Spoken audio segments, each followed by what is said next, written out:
Hello, you're kicking off the Thursday's edition of QPVN English News Bulletin. You're with MINH and income headlines.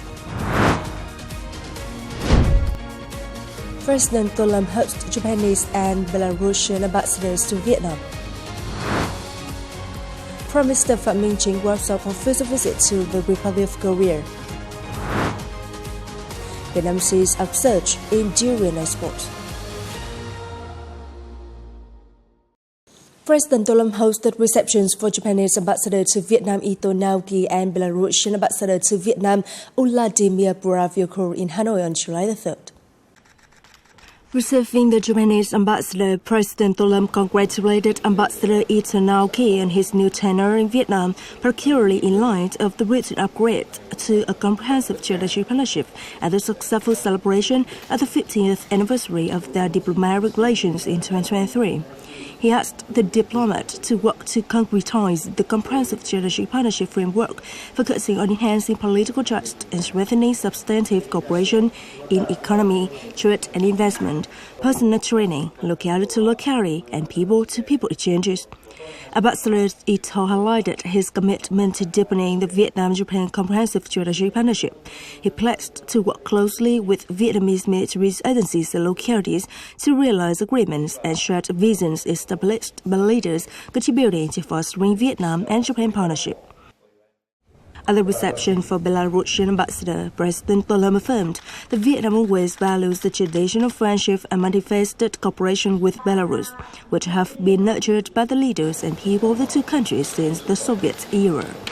Vietnam always considers Belarus a trusted friends and partners and appreciates the support of the Belarusian people for Vietnam in the past. Vietnam hopes to continue strengthening the multifaceted cooperation with Belarus.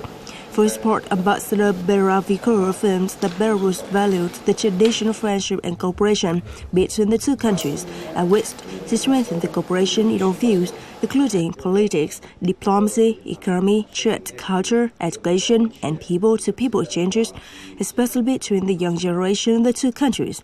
He pledged to do its best to develop the traditional friendship and multifaceted cooperation between the two countries. During the official visit to the Republic of Korea on July 3rd, Prime Minister MINH delivered a policy speech at the Seoul National University in which he affirmed that Vietnam is willing to cooperate more closely with the Republic of Korea and further develop the bilateral comprehensive strategic partnership for happiness of the two peoples and for peace, cooperation and development in the region and the world. Prime Minister MINH expressed his impression of the rich history and achievements of Seoul National University and the Republic of Korea education. Vietnam today is one of the 40 largest economies in the world by GDP and the 20 biggest economies in terms of trade, and among the top 46 countries in the world in terms of innovation index. Average per capita income has increased from around $100 in the first years of renewal to about $4,300 today, based on the proud achievements of bilateral relations that the people of the two countries have achieved. Prime Minister CHINH proposed promoting 5 priorities to continue to further foster relations between the two countries, which is mutual understanding and political trust through regular exchanges of high-level and low-level delegations. Effectively carry out high-level commitments and agreements, including the action program to implement the Vietnam-Republic Korea Comprehensive Strategic Partnership, and intensify cooperation in diplomacy, defense, and security. The two countries should prioritize enhancing collaboration in key aspects, including economics, trade, investment, and labor, in a more practical, effective, and equal manner, aiming to raise two-way trade to $100 billion by 2025 and $150 billion by 2030. It is also necessary to create breakthroughs in cultural and tourism collaboration and people-to-people exchanges, strengthening promotion of bilateral tourism, create conditions for people of the two countries, especially young generation, to have a deeper understanding of its country's culture, country, and people, while continue cooperating closely and supporting each other at multilateral forums and mechanisms, including the United Nations and the ASEAN Republic of Korea and Mekong Republic of Korea frameworks, and supporting and sharing a common vision of ensuring security, safety, and freedom of navigation and overflight in the sea on the basis of international law. At the event, the Vietnamese government leader also answered questions raised by the university's professors, lecturers, graduates, and students about natural governance experiences, visions, and solutions to develop the Vietnam-Republic of Korea relationship in a more balanced direction and ways to address drawbacks of the development process. During his official visit to the Republic of Korea on July 3rd, Prime Minister MINH visited the Samsung Electronics Semiconductor Complex in Gyeonggi Province to learn about the semiconductor industry model the Vietnam is aiming to develop. He also visited a Vietnamese-Korean multicultural family. During his official visit to the Republic of Korea, Prime Minister MINH visited Samsung Electronics Semiconductor Complex in Gyeonggi Province. He was accompanied by Samsung's Vice Chairman and CEO Yong Ho-jun, Chief Financial Officer Hak Kyung-park, and senior leaders of the conglomerate. The Prime Minister toured Samsung's semiconductor product models and expressed his admiration for Samsung's achievements in high technology and semiconductor industries. Recognizing Samsung's positive contributions to Vietnam's socio-economic development of the past nearly 25 years, Prime Minister Chinh affirmed that the Vietnamese government will create favorable conditions for Samsung to continue its business operations in Vietnam. Vietnam welcomes and encourages investment in semiconductor technology and AI, while also promoting ecosystem for these fields. The Prime Minister emphasized Vietnam's commitment to enhancing policy frameworks, developing high-quality human resources, and improving infrastructure to best serve semiconductor industry investors. Later in the afternoon, Prime Minister Chinh visited the family of Mr. Giang Jeong-gak and Ms. Vũ Thái Linh, a Vietnamese-Korean multicultural family in Osan City, Gyeonggi Province. He expressed his joy in witnessing the warm, happy, and successful life of the family, as well as the Vietnamese individuals living, working, and studying in the Republic of Korea. He highlighted the historical ties between the two people dating back to nearly 800 years ago. These activities concluded Prime Minister Phạm Minh Chính official visit to the Republic of Korea. Yesterday evening, Prime Minister Chinh, his spouse, and the Vietnamese delegation departed Seoul for Hanoi, concluding the visit successfully. On July 3rd, in Hanoi, General Phan Van Giang, Minister of National Defense, received Lao Ambassador to Vietnam, Kham Phao, and the FAM. General Phan Van Giang stressed that Vietnam and Laos are two close neighbors with a traditional relationship of solidarity and friendship. For more than half a century since the official establishment of diplomatic relations, the relationship between the two countries has been continuously strengthened and developed in all fields. Over the past time, defense relations have been one of the important pillars in the ties between the two countries. In the coming term, he hoped that the traditional friendship between Vietnam and Laos in general and defense cooperation in particular could be tightened, focusing on such key areas as delegation exchange, review of Vietnam-Laos bilateral defense cooperation protocol for the 2020-2024 period, and signing of the new protocol for the 2025-2029 period. For her part, the ambassador affirmed the importance of the special relationship between the two parties, states, militaries, and the peoples of Vietnam and Laos. She highly valued the results of cooperation between the two ministries of national defense of the past time and affirmed to make efforts to foster the relationship between Vietnam and Laos. Also, on the morning of July 3rd, Minister Phan Van Giang received Ambassador of Japan to Vietnam, Ito Naoki. General Phan Van Giang affirmed that relations with Japan are always a top priority in Vietnam's foreign policy. Currently, the two countries have become each other's leading partners in many fields, emphasizing that there is still much room for defense cooperation between the two sides, especially in the areas where Japan has strengths and Vietnam has demand. Minister Giang asked the ambassador to promote the effectiveness of existing cooperation mechanisms, contributing to strengthening the bilateral defense cooperation in particular and the Vietnam-Japan Comprehensive Strategic Partnership in general, for peace and prosperity in Asia and around the world.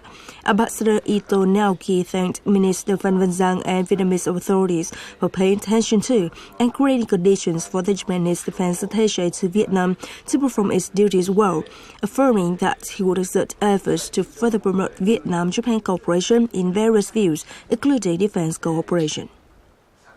On July 3rd, the Singapore Embassy in Hanoi hosted a banquet to mark the 95th fighting anniversary of the Singaporean Armed Forces during the first 1965. Lieutenant General Nguyễn Trọng Bình, Double Chief for the General Staff of the Vietnam People's Army, attended and spoke at the event. On behalf of the Ministry of National Defense, the General Staff of the Vietnam People's Army, Lieutenant General Nguyễn Trọng Bình sent his best wishes to the Singaporean Ambassador and Defense Attaché to Vietnam and all officers and soldiers of the Singaporean Armed Forces. He emphasized that over the past nearly 60 years of cooperation and development, as active members of ASEAN, good and trustworthy political relations have paved the way for bilateral cooperation in all fields, of which defense cooperation is considered one of the important pillars. Lieutenant General Nguyễn Trọng Bình believed that with political determination, goodwill, and efforts of both sides, defense cooperation between Vietnam and Singapore would continue to achieve greater results for the benefit of both sides, for peace, stability, cooperation, development, and prosperity of the region and the world. Coming up next, permanent member of Secretariat was with Central Commission of Information and Education. Vietnam sees upsurge in DURIAN exports. On the afternoon of July 3rd, permanent member of the Secretariat Lương Cường visited and worked with the Party Central Committee's Commission of Information and Education. Attending the meeting was head of the Central Commission of Information and Education, Nguyễn Trọng Nghĩa. Permanent member of the Secretariat Lương Cường highly appreciated that the Party Central Committee's Commission of Information and Education has recently proactively innovated, overcome all difficulties, and implemented its mandate, making important contribution to stabilizing the political and ideological situation, strengthening solidarity and unity within the party and social consensus. In the coming time, the Party Central Committee's Commission of Information and Education was asked to make proactive advice on party-building work, further protect the party's ideological foundation, strengthening dissemination and education about the revolutionary traditions, patriotism, and fine morals of the Vietnamese people, maintain strict discipline observance in press management.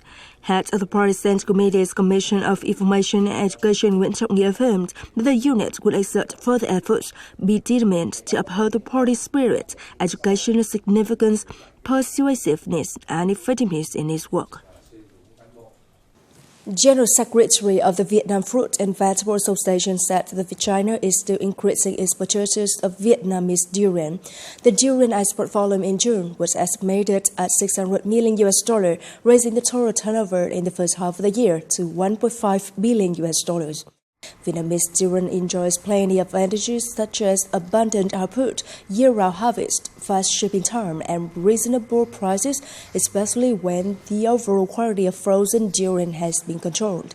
However, with some recent shipments being contaminated with banned substances, some firms need to tighten inspection over the substances at the garden and packaging facilities in a bid to ensure that no shipment contaminated with banned substances is exported. Xuân Thủy National Park, Giao Thủy District, Nam Định Province has an area of about 7,100 hectares. The fertile alluvium of the Red River and the sea has created wetlands with rich vegetation, an ideal environment to develop beekeeping for honey.